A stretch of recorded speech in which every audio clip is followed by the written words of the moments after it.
Hello and welcome everyone. So we are discussing lessons from past earthquakes and this is part 2 video. In part 1 we have discussed the lessons in case of concrete as well as wooden frame buildings. Now in this video we will basically discuss in brick masonry houses lessons that we have learned from the past earthquakes, and also we will discuss in case of short columns as well as non-structural elements, how do we protect them also. So let us begin. In case of brick masonry house, if you see, this is a house and in this case the foundation is shown and the walls are there constructed, and the walls are in two direction. One is the x-axis along this direction and other is the y-axis. Now above these walls the roof is there. So this is the basic component of a masonry building. So in when there is an earthquake shaking, so if we take the direction of shaking is in this direction, okay. So direction of shaking is in both direction, but we are considering direction of earthquake shaking in this.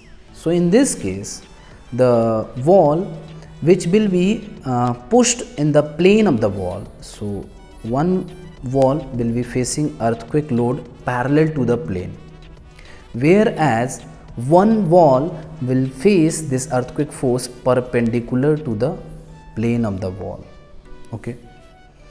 So in one case the wall is undergoing shear deformation, whereas in other case the wall is undergoing toppling.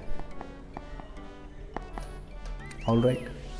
So in this case toppling is happening, and toppling is what? Out of plane failure.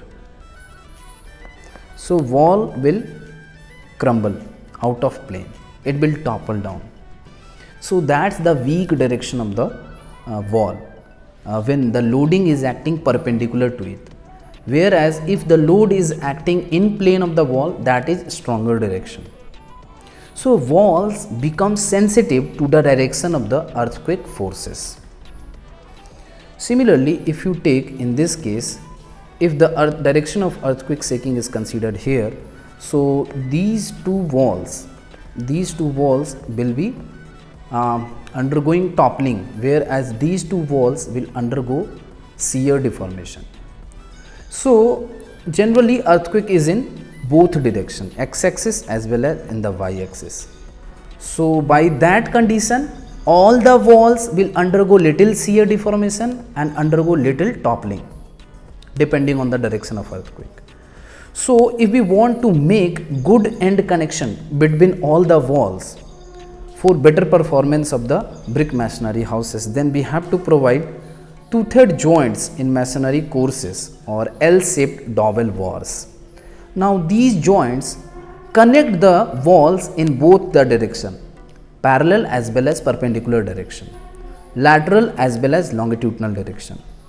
So here wall B is properly connected to wall A, and wall A is loaded in a strong direction, that is parallel in plane, and it is also supporting the wall B which is loaded in the weak direction, that is perpendicular to the plane of the wall.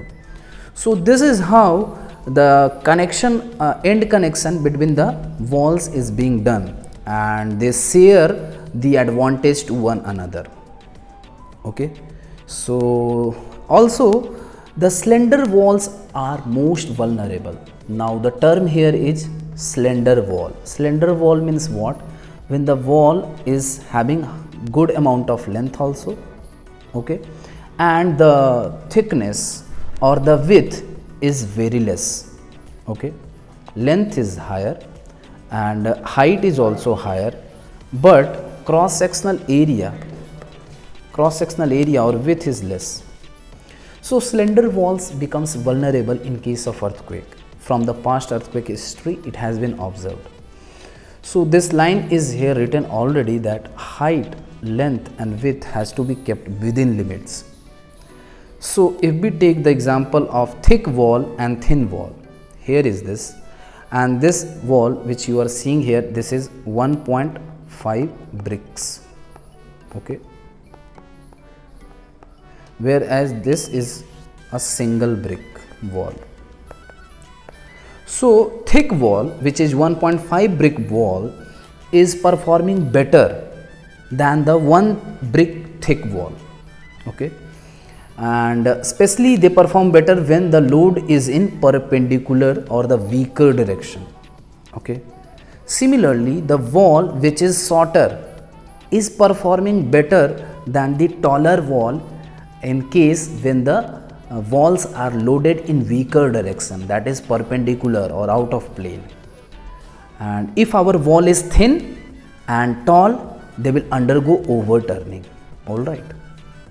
So to avoid this overturning, it is being recommended that if we are going to construct 1-story building, we can go for 1 brick thick wall. But if we are going to construct 2 or 3-story building, the bottom story must have 1.5 brick thick wall.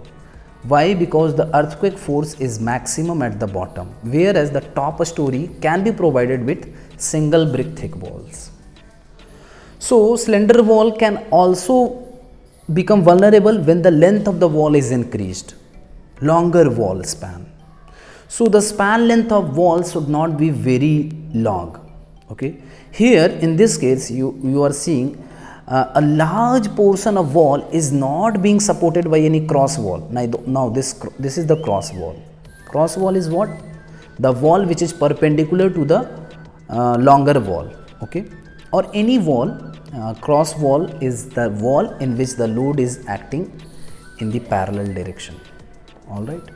So on the long wall, if it is loaded by some inertia force from the roof perpendicular to the axis, so a large portion of wall is not being supported by any cross wall, so they will also undergo crumbling. So a good amount of support is required from some cross wall. Or if there is no cross wall present, so in that case we have to provide some buttress. Now buttress is the short brick columns types only that support the longer span walls like a cross wall. So this buttress must be provided when the walls are longer than 5 meter, and they must be provided at all the intermediate points not farther apart by 4 meter. Okay, so if there is a wall of 10 meter length, okay, so in this case we have to provide if this is the cross wall here, this is cross wall, then we have to provide buttress here and here, so that the length is being now divided as 3.5 meter, 3.66, 3.66, 3.66 meter, like this. All right. So or 3.33, like that. So this becomes very easy in that case. So short walls perform very nicely in case of earthquake loading, even when they are loaded along the weaker axis. So we have to avoid these slender walls. They are quite vulnerable. All right. So this is about the weaker sensitivity of the masonry walls to the direction of earthquake forces. Now in most of the masonry structure, they are unreinforced. They are left unreinforced, URM, as built of heavy masonry walls with no reinforcement. So what happens? So anchorage to the floors and roof are generally missing. In our Indian scenario, the masonry walls are not anchored either to the floors or to the roofs. Okay, and due to this lack of unreinforcement, what happens during earthquake shaking? They are the first one to be toppled or overturned, or they fail in out of plane and they fall, crumble down like this. You can see here the bricks have crumbled, or bricks have crumbled, and they fall apart very easily. And when they fall down, or the parapet wall also from the roof, they also fall apart. So these are the typical damage in case of wall collapse during earthquake. Okay, so this anchorage of the wall must be done to the side walls, floors as well as roof by providing reinforcement, and that reinforcement is called bands here. That element is called band. Now I am here just specifically writing horizontal band. Okay, This is horizontal bands. Now along with horizontal band there is also vertical bands. Vertical bands. So these bands are like horizontal bands are like beams and vertical bands are like columns, but not meant for the purpose of beams and columns. The purpose is to connect the wall with other structural elements, because in the past earthquake it has been observed that buildings with no horizontal lintel band collapsed, roof and as well as the walls, whereas a building with horizontal lintel band, now you can see this horizontal lintel band being made here. The band which I am showing you is not the column or not something like roof, it is simply a lintel band. So every one of us are now aware with lintel band. By now you must have seen, which is constructed at the level of the top of the windows or the doors. So that is lintel band. Such buildings undergo little damage or almost no damage during earthquake. Okay, so there are several types of bands in a building. There can be plinth band, and then masonry above this plinth band, and then there is lintel band, and then again above this lintel band is masonry, and above that is the roof. So this is the complete picture of different bands in masonry building. Now although we are trying to show you horizontal bands which improve the earthquake resistance of the building, but also in this figure we have shown you some vertical bands. Now let us first of all see all the horizontal bands. First one is the plinth band. Plinth band connects the masonry wall to the foundation. Then there is lintel band. Lintel band is the intermediate band which connects the masonry wall below the level of the top level of the window and above the level of the window. And then there is floor wall connection. So this floor wall connection is with the wall above and the floor. Okay.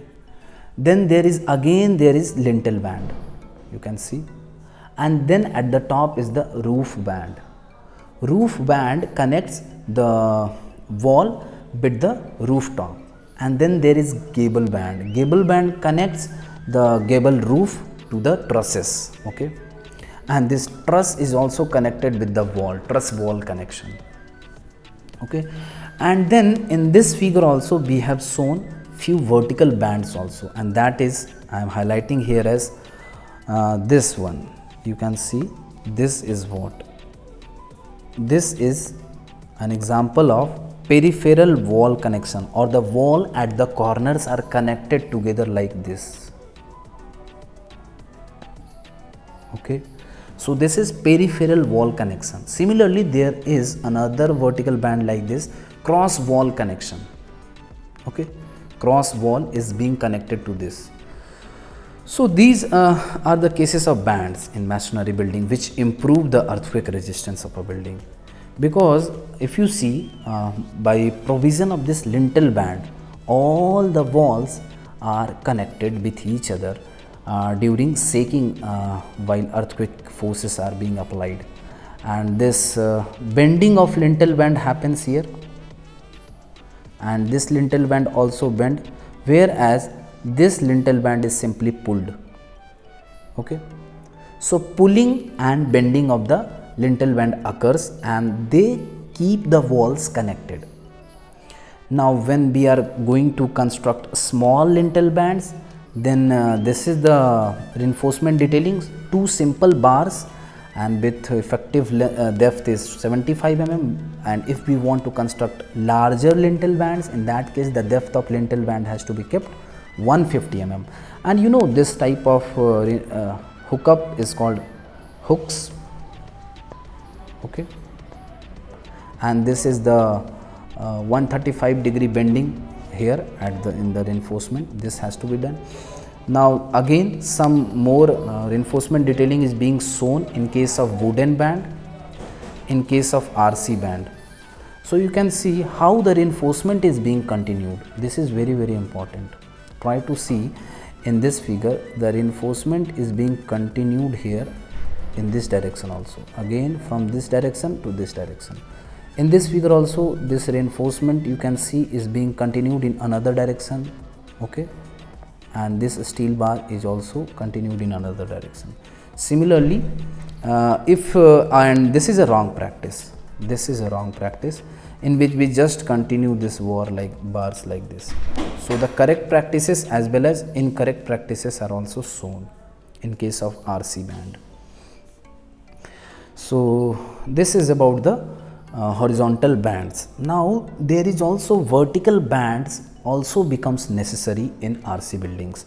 So the same thing is being shown here, why vertical bands also becomes necessary, and this is not basically called as bands, but they are better called as vertical reinforcement only. Because if there is no vertical reinforcement, what happens during shaking of the ground, what happens, there is three phenomena that can happen. The first one is the rocking of masonry piers. What happens, each masonry wall act like a pier and they just rock, they just rotate like this. You are seeing the rocking of piers, all the walls are rocking like they are rotating, and due to this rotation they can also develop cracks. And similarly, due to this rocking, there can be development of X-shaped cracking of masonry piers. Here piers means the separate walls unit. Now also another effect which is seen here, because of only horizontal bands, what happens, each elements act as a separate subunits. Now this can act as a separate unit, this can also act as a separate unit, and when earthquake force will apply, they will slip over one another. This one will slip over the foundation, and this subunit 2 will slip over unit 1. So that's why we want to make all the units connected. So one is the rocking of the masonry piers, and another is the sliding of the masonry subunits. So this is horizontal sliding at sill level in a masonry building when we have not provided any vertical reinforcement. So due to this, there are development of crackings, and mostly the crackings are along the diagonal along which the tension is developed. Now along this axis tension is being developed, and along this axis compression is developed. So tension and masonry are weaker in tension, so cracking will happen very easily along the tension. So to mitigate this problem, we provide vertical reinforcement bars in the masonry walls so that they can properly bend while earthquake shaking. So in this case, we have provided several vertical reinforcement bars which are anchored in both foundation as well as roof band. Okay. Now due to provision of these vertical steel bars, now the masonry piers will bend. It will not rock, neither they will slide over one another. So vertical reinforcement causes bending of masonry piers in plane of rocking, as well as they also provide horizontal sliding. Now one also important case that have been observed in the past earthquake, that short column must be avoided. Now what is this short column? Short columns can be induced in a structure when we construct a mezzanine floor between two columns. Now this mezzanine floor, due to this, the column is now divided into two short columns. Okay. Earlier the column was good, they are having the same length as other columns, but due to introduction of this mezzanine floor, now the column has become short and the length of the column have been reduced. Now effective length is almost half of the actual length of the column. Similarly, in case of construction of a building on a sloped ground, there are some columns which are shorter columns. This is shorter columns. So shorter columns undergo or they attract large amount of forces because of higher stiffness. So you can see a tall column attract a smaller horizontal forces. Why? Because they are flexible, and force is inversely proportional to flexibility. But shorter columns are quite stiff, so they are less flexible. That means they will attract larger amount of horizontal force. So short columns are stiffer and they attract larger amount of forces during earthquakes. So this must be accounted for in the design of short columns, or better we can avoid these short columns at all. Okay, so short columns can also develop when we leave half the opening and half of the part is partially filled with the RCC wall, masonry wall, sorry, or if we leave the entire infill wall open here. So you can see how this non-uniform opening as well as partial filling or fully opening can affect the behavior or the performance of the columns during earthquake shaking. So when partial height walls adjoin columns, the effect is implicit here because infill walls are often treated as non-structural elements. Since the effective height over which a short column can freely bend is small, it offers more resistance to horizontal motion and thereby attracts a larger force as compared to regular column. So hence, a short column sustains more damage. So we have to avoid the induction of these short columns in the structure. Okay. So you can see the picture where the short columns, which this is half filled, this one is half filled by the masonry wall and half opened by the openings provided with the glass panes. So this part has attracted shorter columns. This shorter column has attracted large amount of forces and is severely damaged. So the design of short columns has to be done properly.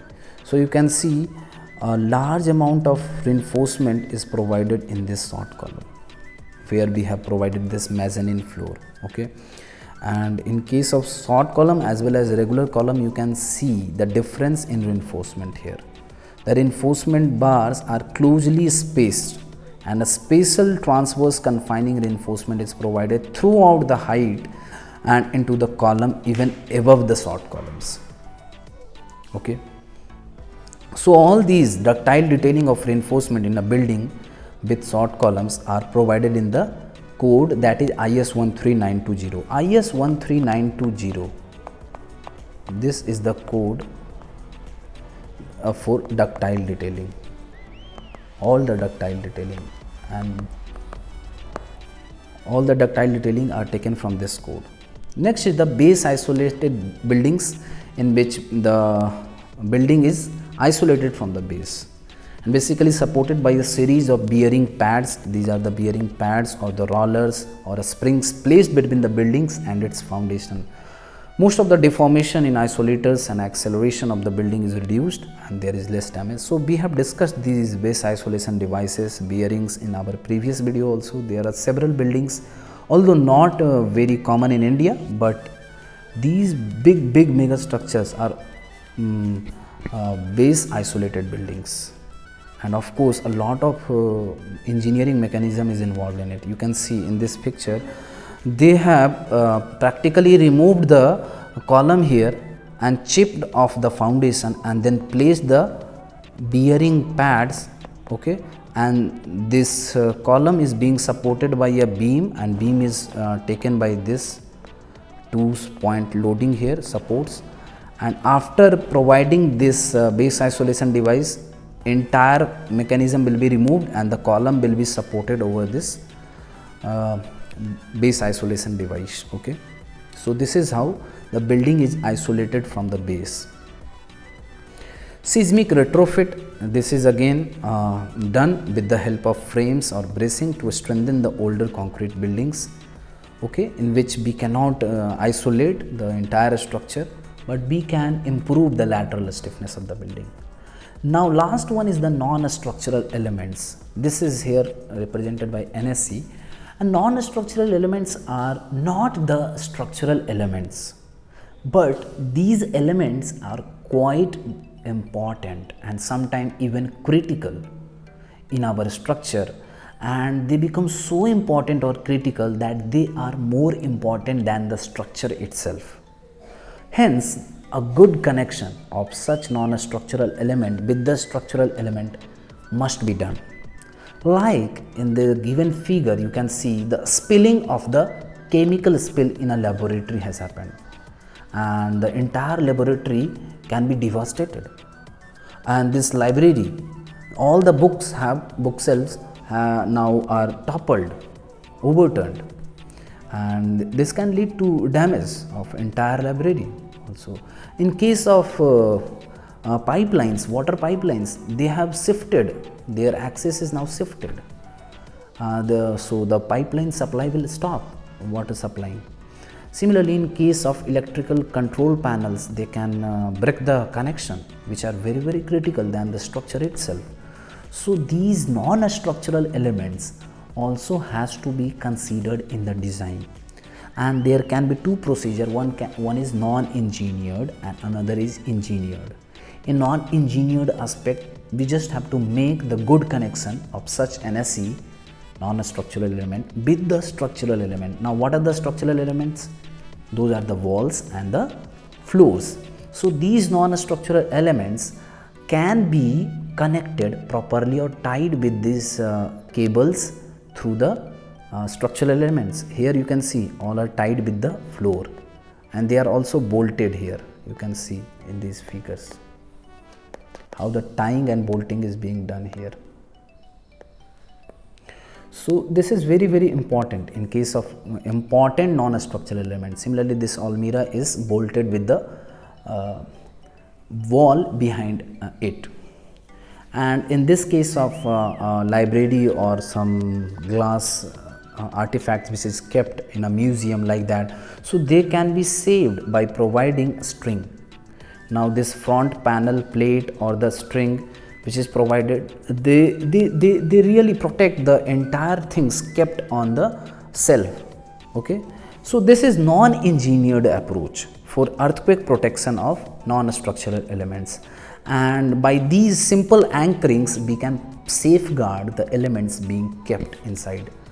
And the engineered approach for protection of non-structural element is that we have to design, we have to incorporate the factors which leads to change in the design parameters. Like if we are going to install a heavy motor at the top of the roof of the building, so we have to incorporate the floor shaking also in the design as a forced vibration.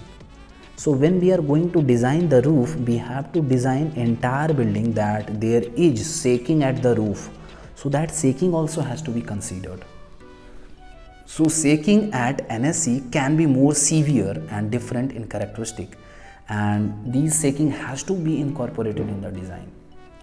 And if we are going to install a very heavy machine at a roof, just like in most of the cases you will see that heavy duty machines are kept at the basements. Why?